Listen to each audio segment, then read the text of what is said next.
So let's get into avoiding these project issues. Before we do, I want to sort of explore what some of those issues have been and may be. Adam, not everything plays out according to plans. There's a saying that best laid plans of mice and men don't always work. Have you ever had to exit a relationship, and how did that play out? No, everyone's worked. I think that'd be a rarity. Oh, well. Well, tell us the advice. Okay, do you want the true story? Okay. Yes, absolutely. Happened a few times, but you learn by your mistakes, and the first times you go in there 100% to win your fight and to see it right through. But then as you get mature and you learn, you realise that at the end of the day, it's that, due diligence and getting that right, planning and making that happen. And if that doesn't happen, then what I found is absolutely be respectful in all communications. Get to a point where you just know that things not right, and then seek legal services or your group but go back to the professional services where you can get some good advice and start working through that process. Well, that leads me to you then, Lewis. You would have experienced in your time as a solicitor for many developers, sometimes things don't play out. Have you got something that has occurred for a 3-unit development that may not have gone to plan? Well, there's a couple of examples I can give you. The first is a case where the client engaged a town planner to prepare the plans and the town planning application, all that sort of stuff. They were asked to pay a lot of money up front. The town planner gave them a contract, and 3 to 4 months later, nothing was happening. Clients tearing their hair out. But when you look at the agreement, it talked about how much they were paying and when they paid and what happened if they didn't pay. It didn't actually spend a lot of time talking about what the deliverables were or what the deadlines were. So, that's an example, I say, where it's a contract that really isn't set up for the benefit of the owner, because if they are 3 or 4 months late, well, there's no deadline and there's no consequence for the town planner. I know there's a consequence for the owner because they've got another 3 or 4 months worth of holding costs they weren't budgeting for. So in that example, how might you prevent that? Well, as I said, let's review the contract before you sign it, because you're often spending 5-figure sums, if not 6-figure sums, depending on your project. Let's put in a really good description of what's covered, or what the deliverables are, and what the deadlines are. And if you want to go one step further, what are the consequences for the town planner if they don't deliver within those timeframes? Got an example closer to the ground? Well, I mean, we've seen some cases recently, or one particular case I'm thinking of, again, 3-unit development. Almost comically, we had the situation where the Victorian Building Authority was saying, well, that plumber's not licensed. And he was so actually... a non-licensed plumber was doing plumbing work on site? Yeah, and the joke of it was he was on site doing work when he was saying he wasn't the plumber, and he had issued invoices and been paid for plumbing work. So how did that play out? Yeah, it didn't end well for the client because you've got delays, you've got the Victorian Building Authority involved. None of that is good in terms of project timelines or coming to budget. How you might sort of play that again, I think that's one of the issues you might look at in your due diligence process. It's not only the builder that you're looking to engage, but maybe some of their key trades and making sure when you talk to their previous building jobs or the owners of their previous building jobs, what were the trades like? Did they do a good job? Did they have any problems? Tell me about a mediation version. I'm stuck, I have a problem. They're stuck, they've got a problem. We can't seem to communicate ourselves.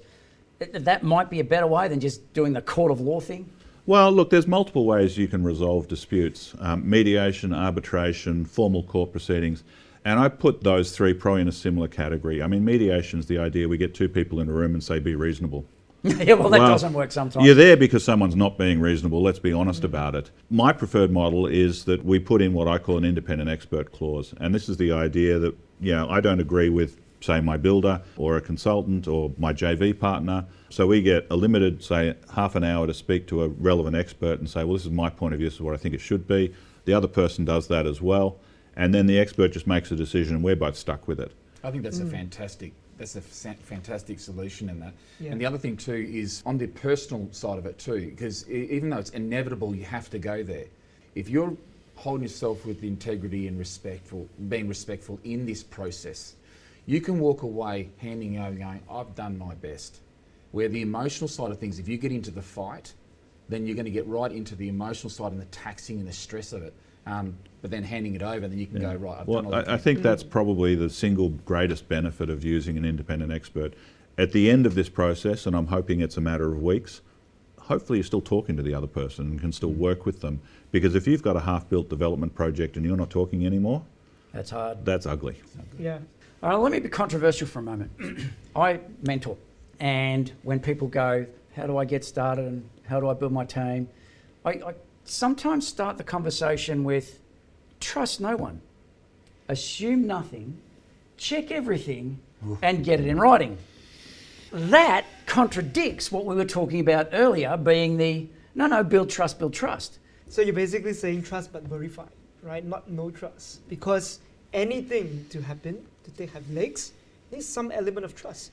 Me sitting here next to you today requires a bit of trust, right? Right? So everything has trust, but verify is, I think, what think my position is on this. I'm reconciling that position that I hold in my conversation with our conversation before the break. I'm reconciling that with the idea that when you're meeting somebody for the first time, you know nothing of them, you can't believe a word they say until such time as they prove their salt to you. Would you say trust nobody by changing those words to goodwill or respect, but go back and do your due diligence and take responsibility from where you're taking? I think where I'm coming from is the position of at the outset, you're being introduced to somebody for the first time, be suspicious, respectful, but suspicious.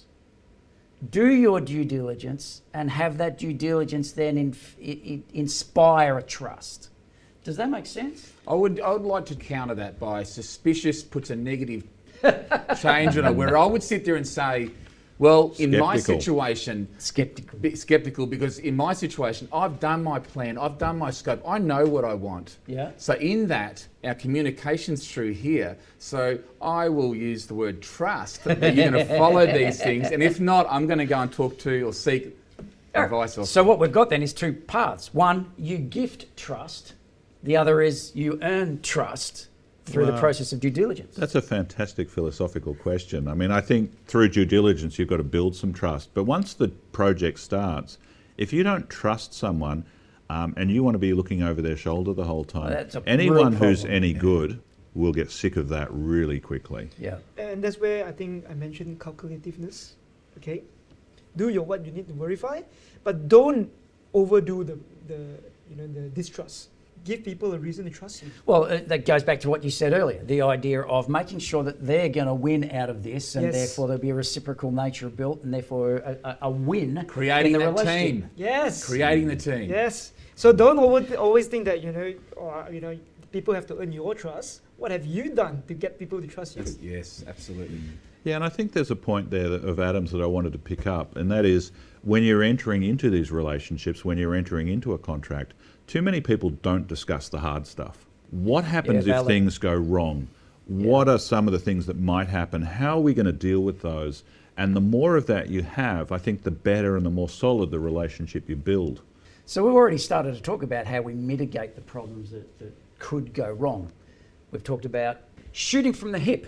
The idea of, she'll be right, mate, are problems that have historically occurred in the construction industry that can potentially set you up for a fail. If you want to be successful and want to achieve the financial outcomes in your life that you're after, it requires a team approach. In order to have that team approach, we need to invest into the people that we're playing the game with. Understand the expectations that you want from them, but be clear and allow them the latitude to share their expectations of you so that you are aligned.